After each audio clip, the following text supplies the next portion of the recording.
Assalamualaikum warahmatullahi wabarakatuh. Bagaimana kabarnya hari ini? Alhamdulillah, luar biasa. Tetap semangat, Allahu Akbar.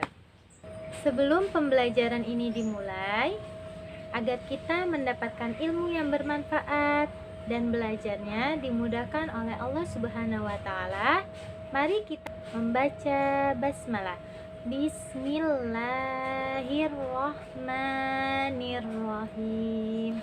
Baik, seperti biasa, Ibu akan absen kalian dengan melihat nama-nama kalian melalui pembelajaran online kita pada hari ini. Oke anak-anak, di pertemuan hari ini kita akan melanjutkan pembelajaran kita tentang mengenal Asmaul Husna. Bab 2, sub kedua. Dengan materi ini, anak-anak diharapkan mampu menunjukkan bukti bahwa Allah bersifat Asmaul Husna: Al-Mu'min, Al-Azim, Al-Hadi, Al-Adlu, dan yang terakhir Al-Hakam.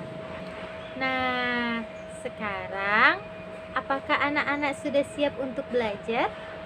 Yang sudah siap untuk belajar, simak baik-baik ya penjelasan dari Ibu. Anak-anak, apabila kita ingin mengenal sesuatu, misalnya mengenali orang, hewan, tumbuhan, dan benda-benda alam lainnya, yang pertama kita harus ketahui adalah nama. Apa anak-anak? Nama. Nah, melalui nama itu kita bisa mengenal atau mengetahui segala sesuatu.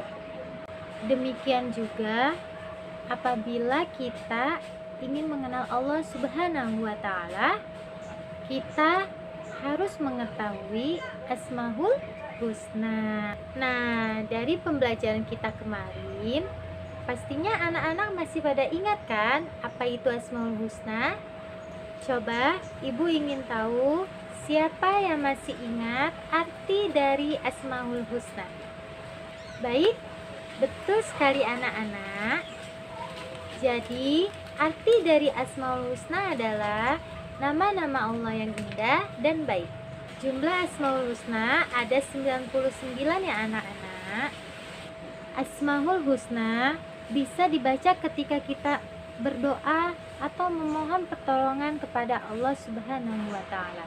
Baik anak-anak, sekarang Ibu akan menunjukkan bukti bahwa Allah bersifat Asmaul Husna. Diperhatikan baik-baik ya. Yang pertama adalah Al-Mu'min. Al-Mu'min artinya Allah yang maha menjaga keamanan. Dengan sifat Al-Mu'min ini, Allah Subhanahu wa taala adalah pemberi rasa aman dan ketenangan dalam hati manusia. Allah Subhanahu wa taala menegaskan hal ini dalam firman-Nya surah Al-Fat ayat 4 yang berbunyi, A'udzu billahi minasy syaithanir rajim. Bismillahirrahmanirrahim. Huwallazi anzalas sakinata fi qulubil mu'minina liyazdadu imanan ma'a imanihim walillahi junudus samawati wal ard wa kana Allahu aliman hakima. Yang artinya, Dialah yang telah menurunkan ketenangan ke dalam hati orang-orang mukmin, supaya keimanan mereka bertambah di samping keimanan mereka yang telah ada. Dan kepunyaan Allah lah tentara langit dan bumi, dan Allah Maha Mengetahui lagi Maha Bijaksana. Baik anak-anak, ayat tersebut adalah bukti bahwa Allah Subhanahu wa Ta'ala bersifat Al-Mu'min. Dari ayat tersebut, Ibu akan menunjukkan sedikit contoh bahwa Allah Subhanahu wa Ta'ala bersifat Al-Mu'min. Contohnya adalah pada saat malam hari tiba, kita dapat tidur dengan pulas tanpa ada rasa was-was atau ketakutan. Dalam tidur, kita tidak tahu apakah ada bahaya yang mengancam atau tidak, karena kita tidak sadarkan diri.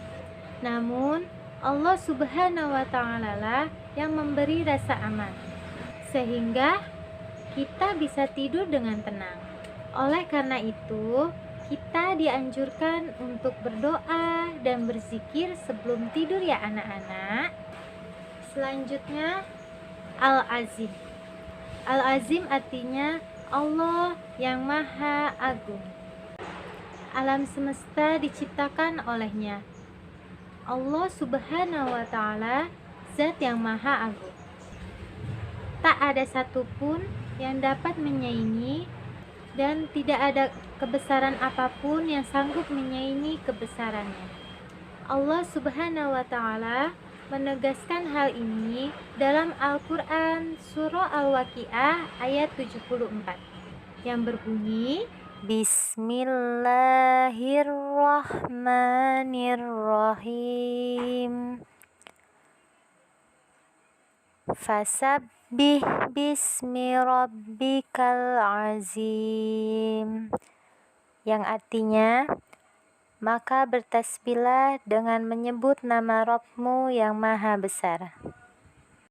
Jadi, bukti bahwa Allah bersifat Al-Azim terdapat pada Al-Quran Surah Al-Waqiah ayat 74. Dari ayat tersebut, coba kita bayangkan, alam semesta yang begitu luas ini, tidak ada satu manusia pun yang tahu di mana ujungnya.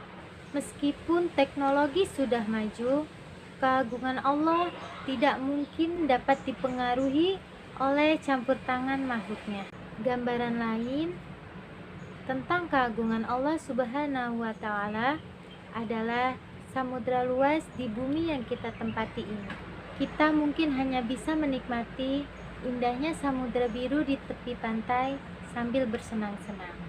Namun kita tidak akan mampu mengukur dengan pasti berapa luas lautan yang ada di bumi ini dan berapa banyak air yang ada di dalamnya. Selanjutnya, yang ketiga adalah Al-Hadi. Al-Hadi adalah Allah yang Maha Pemberi Petunjuk. Allah Subhanahu wa Ta'ala adalah Zat yang memberi petunjuk. Allah menuntun hamba-hambanya ke jalan yang lurus, membimbing kita kepada kebaikan dan amalan yang bisa mendekatkan diri kepadanya. Allah Subhanahu wa Ta'ala menegaskan hal ini dalam Al-Quran Surah Al-Hajj ayat 54. Bismillahirrahmanirrahim. وَلِيَعْلَمَ الَّذِينَ أُوتُوا الْعِلْمَ أَنَّهُ الْحَقُّ مِنْ رَبِّكَ فَيُؤْمِنُوا بِهِ فَتُخْبِتَ لَهُ قُلُوبُهُمْ وَإِنَّ اللَّهَ لَهَادِي الَّذِينَ آمَنُوا إِلَى صِرَاطٍ مُسْتَقِيمٍ, yang artinya, dan orang-orang yang telah diberi ilmu meyakini bahwasanya Al-Quran itulah yang hak dari Tuhanmu. Lalu mereka beriman dan tunduk hati mereka kepadanya. Dan sesungguhnya Allah adalah pemberi petunjuk bagi orang-orang yang beriman kepada jalan yang lurus. Dari ayat tersebut, dapat kita jadikan contoh ketika kalian sedang asik bermain, lalu tiba-tiba terdengar suara azan, maka kalian hendak berangkat ke masjid untuk sholat berjamaah. Itu salah satu contoh bukti bahwa kalian mau menerima petunjuk Allah Subhanahu wa Ta'ala. Yang keempat adalah Al-Adlu. Al-Adlu artinya adalah Allah Subhanahu wa Ta'ala yang Maha Adil. Allah adalah Zat yang Maha Adil. Di antara bentuk keadilan Allah Subhanahu wa Ta'ala adalah menciptakan manusia dengan bentuk yang seimbang dan sempurna.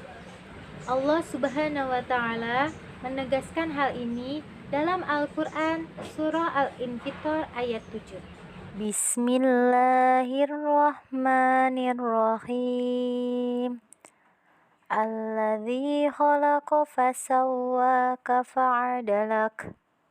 Yang artinya, yang telah menciptakan kamu lalu menyempurnakan kejadianmu dan menjadikan susunan tubuhmu seimbang.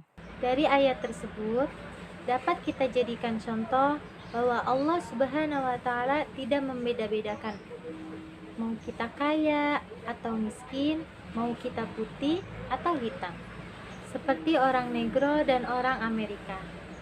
Allah menciptakan keduanya dan Allah mengasihi keduanya tanpa membedakan atau pilih kasih. Dan yang terakhir adalah Al-Hakam. Al-Hakam artinya apa, anak-anak? Baik, betul sekali. Al-Hakam artinya Allah yang Maha Bijaksana, yang mana Allah telah menetapkan segala sesuatunya dengan teliti. Tidak ada kesalahan dalam pengaturan dan ketentuannya. Allah Subhanahu wa Ta'ala menegaskan hal ini dalam Al-Quran Surah As-Sajdah ayat 7 yang berbunyi, Bismillahirrahmanirrahim. Alladzi ahsana kulla syai'in khalaqahu wa bada'a khalqal insani min tin. Yang artinya, yang membuat segala sesuatu yang Dia ciptakan sebaik-baiknya dan yang memulai penciptaan manusia dari tanah. Dari ayat tersebut dapat kita jadikan contoh, misalnya penciptaan laut dan sungai. Allah Subhanahu wa Ta'ala menciptakan air laut asin dan air sungai tawar. Walaupun kedua air ini bertemu, air sungai tetap tawar, tidak dipengaruhi oleh keasinan air laut. Baik anak-anak, pembelajaran kita hari ini telah selesai. Sebelum Ibu menutup pembelajaran, Ibu akan memberikan sedikit penguatan kepada kalian mengenai bukti bahwa Allah bersifat Asmaul Husna. Ibu akan bertanya kepada kalian satu persatu ya. Yang pertama, Ibu akan bertanya kepada Ani. Coba Ani tunjukkan kepada Ibu ayat yang menunjukkan bukti bahwa Allah bersifat Al-Mu'min. Baik, betul sekali. Jadi anak-anak, ayat yang membuktikan bahwa Allah bersifat Al-Mu'min terdapat pada surah Al-Fat ayat 4. Baik, selanjutnya Ibu akan bertanya kepada Dea. Coba Dea tunjukkan kepada Ibu bukti bahwa Allah bersifat Al-Aziz. Terdapat pada surah apa ya? Baik, betul sekali. Terima kasih ya Dea. Jadi anak-anak, surah yang membuktikan bahwa Allah bersifat Al-Azim terdapat pada surah Al-Waqiah ayat 74. Berikutnya, Ibu akan bertanya kepada Dilah. Coba tunjukkan kepada Ibu ayat yang menunjukkan bukti bahwa Allah Subhanahu wa Ta'ala bersifat Al-Hadi. Nah, betul sekali. Jadi, ayat yang membuktikan bahwa Allah bersifat Al-Hadi terdapat pada surah Al-Hajj ayat 54. Selanjutnya, Ibu akan bertanya kepada Febi. Coba Febi tunjukkan ayat yang menjelaskan bukti bahwa Allah bersifat Al-Adlu. Yah, benar sekali. Terima kasih ya Febi. Jadi, ayat yang membuktikan bahwa Allah bersifat Al-Adlu terdapat pada surah Al-Infitor ayat 7. Dan untuk Asmaul Husna yang kelima, yaitu Al-Hakam. Ibu akan bertanya kepada Rizka. Coba Rizka tunjukkan kepada ibu ayat yang menunjukkan bukti bahwa Allah bersifat Al-Hakam. Oke? Betul. Terima kasih ya, Nak. Jadi anak-anak, ayat yang menunjukkan bahwa Allah bersifat Al-Hakam terdapat pada surah As-Sajdah ayat 7 ya anak-anak. Alhamdulillah, kalian semua hebat karena sudah semangat dan bahagia untuk belajar hari ini. Ibu berharap kalian tetap semangat dan terus belajar. Baik, besok kita bertemu lagi di submateri yang terakhir ya anak-anak, yaitu membahas tentang cara meneladani sifat Asmaul Husna. Oke anak-anak, coba kalian cek grup WA-nya ya. Ibu sudah memberikan kalian tugas di sana. Baik anak-anak, Ibu cukupkan dulu ya pembelajaran kita hari ini. Semoga kalian bisa memahami apa yang telah Ibu sampaikan. Alhamdulillahirabbil alamin. Wassalamualaikum warahmatullahi wabarakatuh.